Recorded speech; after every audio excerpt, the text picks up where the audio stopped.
আসসালামু আলাইকুম ওয়া রাহমাতুল্লাহি ওয়া বারাকাতুহু। বিসমিল্লাহ, আলহামদুলিল্লাহ, ওয়াসসালাতু ওয়াসসালামু আলা রাসূলিল্লাহ, ওয়া বা'দ। সম্মানিত দিনী ভাই এবং বন্ধুরা, আপনাদের সকলকে আমাদের পিওর দাওয়া অফিসিয়াল ইউটিউব চ্যানেলের পক্ষ থেকে আন্তরিক অভিনন্দন, মোবারকবাদ জানাচ্ছি। আজকের জামায়াতে ইসলামের ঐতিহাসিক সোহরাওয়ার্দী উদ্যানের মহাসমাবেশ থেকে যে বার্তাগুলা গোটা বাংলাদেশের মানুষকে দেওয়া হলো, গোটা পৃথিবীর মানুষকে দেওয়া হলো, জামায়াতে ইসলাম এটা বোঝাতে চাচ্ছেন ইসলাম এমন কোন ধর্মের নাম নয় যে ধর্মের মাঝে যে ধর্ম কোনো মানুষকে ইসলাম ধর্ম গ্রহণে বাধ্য করবে, কোনো মানুষের তার ব্যক্তি স্বাধীনতায় হস্তক্ষেপ করবে। শুধুমাত্র এইটুকু নয়, বাংলাদেশ জামায়াতে ইসলামী আজকের ঐতিহাসিক সোহরাওয়ার্দী উদ্যান থেকে তারা এটা প্রমাণ দিল, বাংলাদেশ জামায়াতে ইসলামী রাজাকার নয়, তারা দেশদ্রোহী নয়, দেশের বিরুদ্ধে তারা নয়, বরং সত্যিকার দেশপ্রেমিক যদি কোনো দলে থেকে থাকে তবে বাংলাদেশ জামায়াতে ইসলামী একমাত্র দল যে দলের মাঝে সবচেয়ে দেশপ্রেমিক এবং দেশের স্বাধীনতা সার্বভৌমত্ব রক্ষা করার জন্য যারা নিজেদের জীবনকে ডেডিকেট করার মতো যোগ্যতা সামর্থ্য রাখে, সেই একমাত্র দল হচ্ছে বাংলাদেশ জামায়াতে ইসলামী। অতএব বাংলাদেশ জামায়াতে ইসলামী দল থেকে আজকে আরেকটা গুরুত্বপূর্ণ তথ্য হচ্ছে, বাংলাদেশ জামায়াতে ইসলামী চাই সকলকে নিয়ে সম্মিলিতভাবে দেশকে গড়তে, নতুন একটা দেশ, নতুন একটা বাংলাদেশ বিনির্মাণ করার জন্য বাংলাদেশ জামায়াতে ইসলামী দৃঢ় প্রতিজ্ঞ এবং একা নয়, সমস্ত দলগুলার সম্মিলিত মাধ্যমে, সম্মিলিত প্রয়াসে, সম্মিলিত প্রচেষ্টায় তারা সুন্দর একটা বাংলাদেশ বিনির্মাণ করতে চায়। বাংলাদেশ জামায়াতে ইসলামী আরেকটা বার্তা দিচ্ছে যে বাংলাদেশ জামায়াতে ইসলামীর মিশন ভীষণ একটাই, আল্লাহর জমিনে আল্লাহর দ্বীনকে প্রতিষ্ঠিত করা। কারণ জমিন আল্লাহর হুকুমে, আল্লাহর বিধান এবং আল্লাহর আইনে রাষ্ট্র চলবে।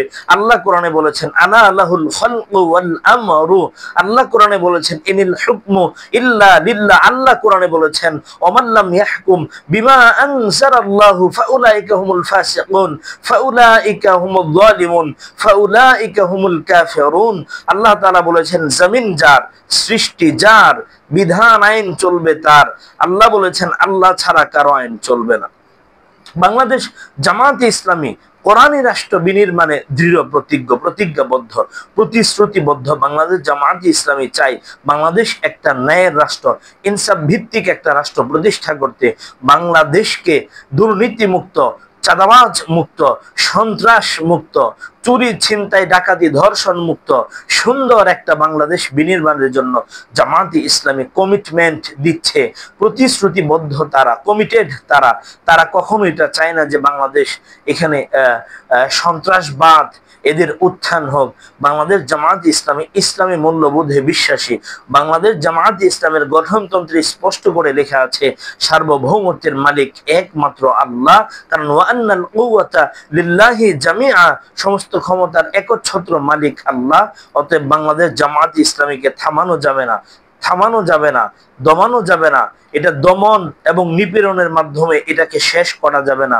16 বছর জামায়াতে ইসলামকে ধ্বংস করার জন্য অনেক পাইতারা করা হয়েছে, কেউ করতে পারে নাই, কখনো এটা করা সম্ভব হবে না। আন আকিমুদ্দিন ওয়ালা তাতাফাররাকু ফিহি, জামাত এই নীতির উপরে আছে। আল্লাহ বলছেন আল্লাহর জমিনে আল্লাহর দ্বীনকে প্রতিষ্ঠিত করো এবং এই বিষয়ে তোমরা কোনো মতানৈক্য করবে না।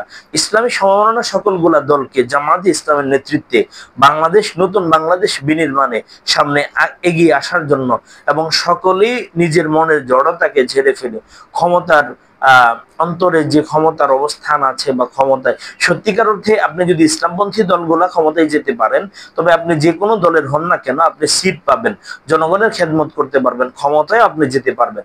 বামপন্থী কোনো দলের সাথে মিশে কখনো আপনি ক্ষমতায় যেতে পারবেন না। এজন্য বাংলাদেশ জামায়াতে ইসলামের উত্থানকে থামানোর জন্য, উত্থানকে নস্যাৎ করার জন্য যত বামপন্থী দল আছে সবাই পরিকর। কারণ তারা জানে একবার জামায়াতে ইসলামের হাতে ক্ষমতা গেলে সেকেন্ড টাইম আর কেউ ক্ষমতা নিতে পারবে না। জামায়াতে ইসলাম এত দক্ষ, এত ইন্টেলেকচুয়ালি তারা রাষ্ট্র পরিচালনা করবে যেটা আপনি কখনো কল্পনাও করতে পারবেন না। এজন্য আসুন আমরা সকলে মিলে জামায়াতে ইসলামের পাশে দাঁড়াই, একটা মজলুম সংগঠন, এর পাশে আমরা দাঁড়াই। নতুন বাংলাদেশ বিনির্মাণ করার জন্য আমরা এদেরকে সুযোগ করে দিই। আমরা আমরা দেখি না? অনেক তো আমরা দেখেছি নৌকা, অনেক দেখেছি ধানের শীষ, অনেক দেখেছি তো লাঙ্গল। এবার আমরা দাঁড়িপাল্লা দেখতে চাই, এবার আমরা ইসলামপন্থীদের মার্কা দেখতে চাই, এবার আমরা ইসলামপন্থীদের হাতে রাষ্ট্র তুলে দিয়ে আমরা দেখতে চাই ইসলামপন্থীরা কি করে, সত্যিকার ক্ষমতার রাজনীতি করে নাকি ইসলামী মূল্যবোধের রাজনীতি করে। এটা পরীক্ষা করার জন্য হলেও একবার জামাত ইসলামের হাতে ক্ষমতা দেওয়া আমাদের জরুরি। আল্লাহ আমাদের সকলকে মিলেমিশে এক নেক হয়ে নতুন বাংলাদেশ বিনির্মাণে আল্লাহ আমাদের কাজ করার তৌফিক দিন। আমিন। আসসালামু আলাইকুম।